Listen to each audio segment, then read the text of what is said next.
Hey fam, welcome back. Welcome back. Today you're rolling with the fam, and I hope you're hungry for something comforting and something good. We're going to be making a meatloaf with some creamy mashed potatoes and some green beans with some onions and tomatoes. Just a whole bunch of goodness. So get your bellies prepared because we're going to feed you good. Make sure you watch the whole video and enjoy the whole video. Give us a big old thumbs up and subscribe if you're new to our channel. Okay, so first things first, we're going to go ahead and start the prep work. I'm going to go ahead and grind up some fresh garlic and chop up a onion and a bell pepper. This is going to go in our ground beef mixture. Now this is going to be a voiceover type of video today, so I'm just going to try to go through the video and to show you what I'm doing. You guys have seen us make meatloaf before, especially mashed potatoes and some gravy, but we're just going to show you how we prepare our meatloaf today. And what we like to do to make it extra moist and delicious, you want to take you a few pieces of white bread. Don't use the wheat bread now. Or you can take some breadcrumbs, whatever you desire. But we're going to go ahead and take the crust off of that and add some whole milk to it. This is going to make sure it's nice and moist on the inside, y'all. Whew. We're not going to make a hamburger or a cheeseburger. You got to have that nice different texture when it comes to meatloaf. This is actually my favorite part of making the meatloaf. I guess they say, you can plan your food when you're cooking. So this is a part of that. Right now, I'm just making sure that the bread is saturated with that milk because you don't want any crusty bread in your meatloaf. That's not going to be good, y'all. And the milk is also going to help get the meat nice and moist too. So I make sure I add a good enough amount, maybe like a cup and a half total. But all in all, we're gonna go ahead and just squish that milk around into the ground beef. Don't worry if it's still clumpy because we're gonna fix it in a minute. And then check on your vegetables because we want to make sure that those onions and those bell peppers are cooked nice and so before we add them into the meatloaf, because we're not going to have it in the oven for that long, not long enough where it's going to make those vegetables soft, which is why we like to do it ahead of time. Especially if you've been watching our videos, y'all know this is the process that we do. And the only thing we added was some salt and some pepper to these peppers, and then right now I'm just adding some of that minced garlic that we made earlier. We're going to go ahead and let this cool off for a second before we put it in our meatloaf mixture. These are the potatoes that we're going to be using today. Some yellow potatoes, not the russet potatoes. We used to use russet potatoes a long time ago, like back in the day. But the yellow potatoes give your potatoes a nice creamier texture, a nice smoother, richer flavor. And they are still hearty. So try to switch it up. If you use russet potatoes all the time, try to use yellow and see if you like that texture or the creaminess better. Okay. Now, Daddy, in his little packet, he is over here spilling the hot water to heat up something. I can't remember what he was heating up. It was probably with some little chicken tenders or something that came out the freezer with those packets that you have to warm up. So he threw it in there with the potatoes. Look, he think he doing something. But back to the meat. So yeah, we're going to go ahead and add an egg to it. That's going to help keep your meatloaf combined, y'all. Like I say, we're not making hamburgers, so can't be having them fall apart. And then we have our tried and true, our mushroom onion packet. We love those things. Some Sazon seasoning. I actually just refilled up on that. We just bought some more. And then you can just add your everyday, table seasonings from here. Some onion powder. I'm definitely going to add some more regular garlic powder and add that to that. Season this up good, and then we're going to mix it up good, y'all. This is where it's going to get dirty. A little messy, but fun. If you don't like to touch meat with your hands, raw meat, then you may not want to make meatloaf because it's not something that you're going to be able to do with a spoon. And we don't wear gloves in our kitchen, y'all. We're going to get down and dirty. But what you're going to do is just take a scoopful in your hand, and then you're just going to make it into like a loaf. And don't get OCD with trying to make that loaf, super perfect. It's okay because it's going to shrink down once it cooks too. And for the vegetables for today, we're going to do some fresh green beans. In a second, how we going to, hook those up. And then with the meatloaf, you'll be able to see the peppers coming through and poking through with the onions. It's going to look so pretty, you guys.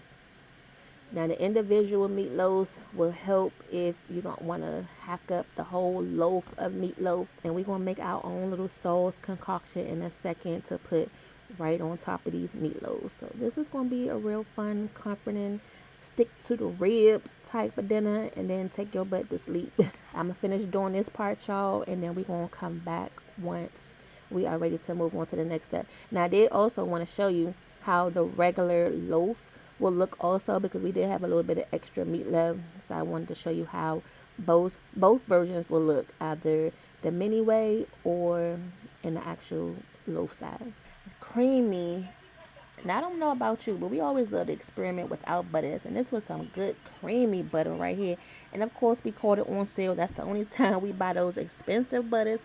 And then we're going to make a cheddar cheese mashed potato dish today. Of course, we have to have the sour cream. That's a sin if we don't.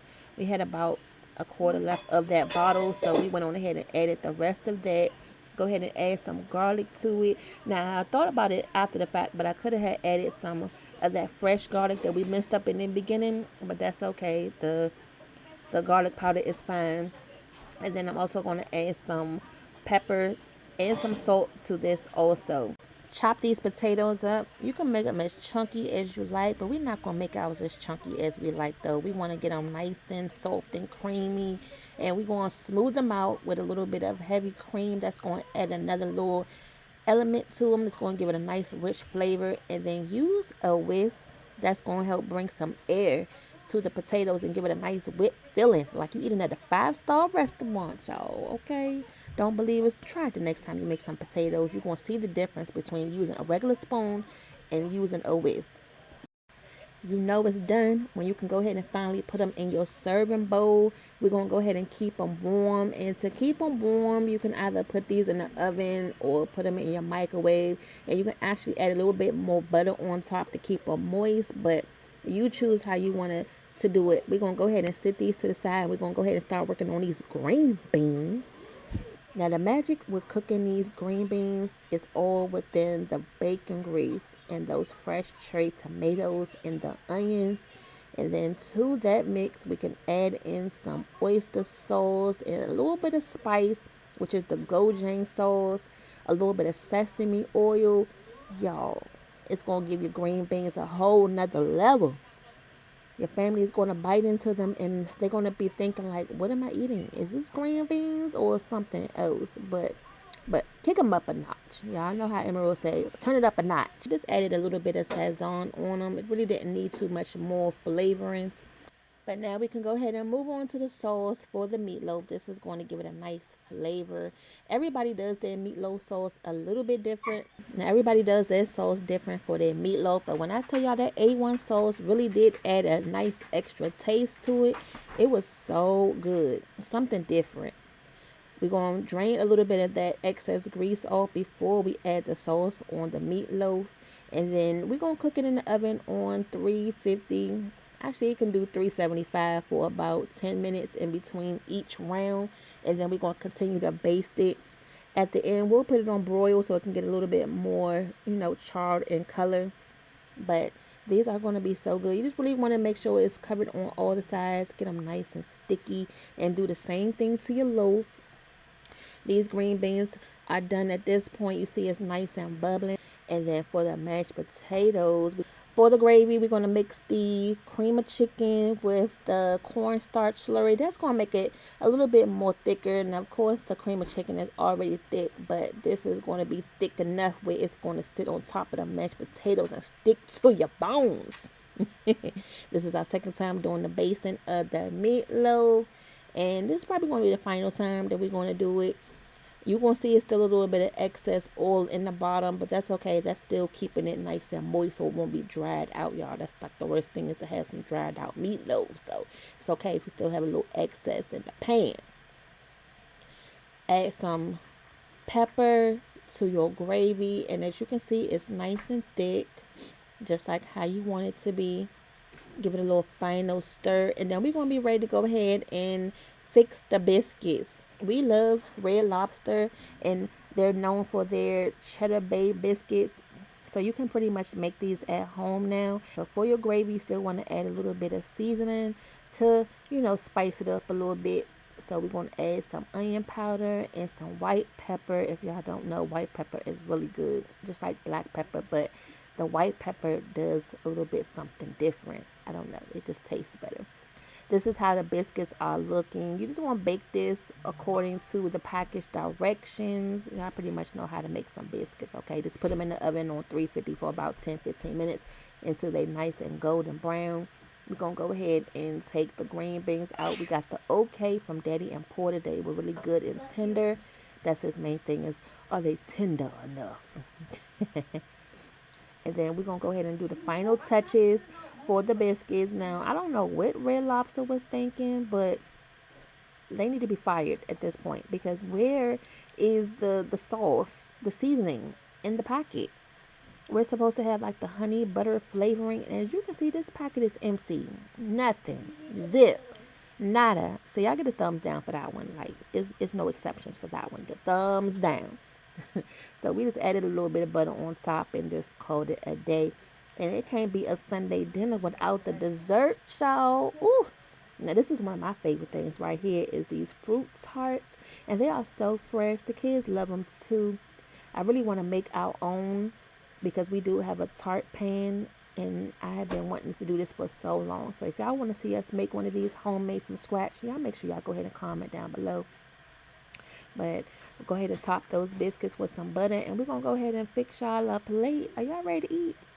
Here is the meatloaves, and you want to make sure you get that sauce on all the sides. Some of them don't have all of the sides coated. I don't know, y'all. I guess we was just rushing tonight, but just make sure everything is coated. There goes the green beans with the tomatoes and the onions, and then your mashed potatoes. Look at that gravy. Now that's the gravy for your chicken fried steak type of gravy. It's a light brown gravy. The biscuit, and then we're going to go ahead and cut into this meatloaf. I want y'all to see how moist it looks. So delicious, so comforting. Now, I don't know how much it was for leftovers, but we really did enjoy it tonight, and I hope y'all do too when you make it.